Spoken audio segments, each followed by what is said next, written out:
एक बार की बात है, किसी गांव में एक साधु बाबा रहा करते थे।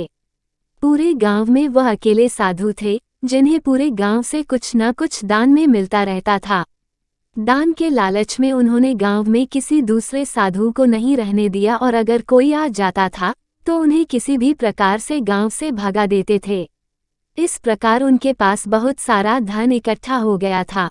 वहीं एक ठग की नज़र कई दिनों से साधु बाबा के धन पर थी। वो किसी भी प्रकार से उस धन को हड़पना चाहता था। उसने योजना बनाई और एक विद्यार्थी का रूप बनाकर साधु के पास पहुंच गया। उसने साधु से अपना शिष्य बनाने का आग्रह किया। पहले तो साधु ने मना किया, लेकिन फिर थोड़ी देर बाद मान गए और ठग को अपना शिष्य बना लिया। ठग साधु के साथ ही मंदिर में रहने लगा और साधु की सेवा के साथ साथ मंदिर की देखभाल भी करने लगा। ठग की सेवा ने साधु को खुश कर दिया, लेकिन फिर भी वह ठग पर पूरी तरह विश्वास नहीं कर पाया। एक दिन साधु को किसी दूसरे गांव से निमंत्रण आया और वह शिष्य के साथ जाने के लिए तैयार हो गया। साधु ने अपने धन को भी अपनी पोटली में बांध लिया। रास्ते में उन्हें एक नदी मिली। साधु ने सोचा कि क्यों न गांव में प्रवेश करने के पहले नदी में स्नान कर लिया जाए।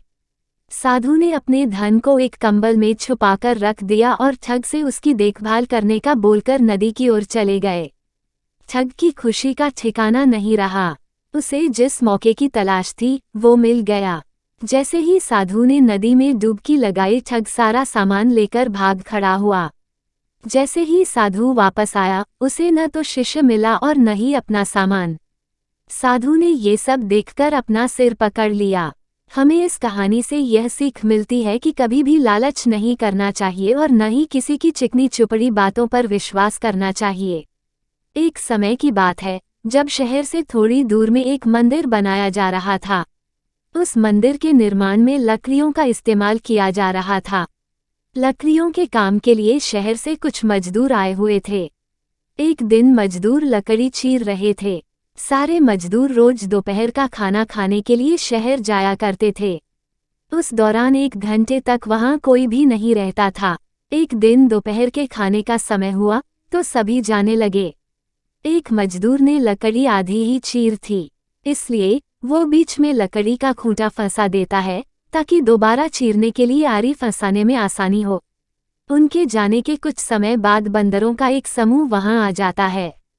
उस समूह में एक शरारती बंदर था जो वहां पड़ी चीजों को उल्टा पुल्टा करने लगा।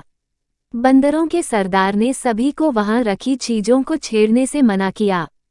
कुछ समय बाद सारे बंदर पेड़ों की तरफ वापस जाने लगे तो वह शरारती बंदर सबसे बचकर पीछे रह जाता है और उधम मचाने लगता है।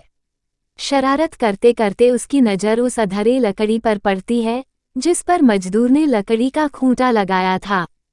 खूंटे को देखकर बंदर सोचने लगा कि उस लकड़ी को वहां पर क्यों लगाया है, उसे निकालने पर क्या होगा। फिर वो उस खूंटे को बाहर निकालने के लिए खींचने लगता है। बंदर के अधिक जोर लगाने पर वो खूंटा हिलने और खिसकने लगता है, जिसे देखकर बंदर खुश होता है और जोर लगाकर उस खूंटे को सरकाने लगता है। वो खूंटे को निकालने में इतना मगन हो जाता है कि उसे पता ही नहीं चलता कि कब उसकी पूंछ दोनों पाटों के बीच में आ गई। बंदर पूरी ताकत के साथ खूंटे को खींचकर बाहर निकाल देता है। खूंटा निकलते ही लकड़ी के दोनों भाग चिपक जाते हैं और उसकी पूंछ बीच में फंस जाती है। पूंछ के फंसने पर बंदर दर्द के मारे चिल्लाने लगता है और तभी मजदूर भी वहां पहुंच जाते हैं। उन्हें देखकर बंदर भागने के लिए जोर लगाता है तो पूंछ टूट जाती है। वह चीखते हुए टूटी पूंछ लेकर भागता हुआ अपने झुंड के पास पहुंच जाता है। वहां पहुंचते ही सभी बंदर उसकी टूटी हुई पूंछ देखकर हंसने लगते हैं। इस कहानी से हमें ये सीख मिलती है कि हमें न तो दूसरों की चीज़ों के साथ छेड़छाड़ करनी चाहिए और न ही उनके काम में दखलंदाजी करनी चाहिए। ऐसा करने से हमें ही नुकसान होगा।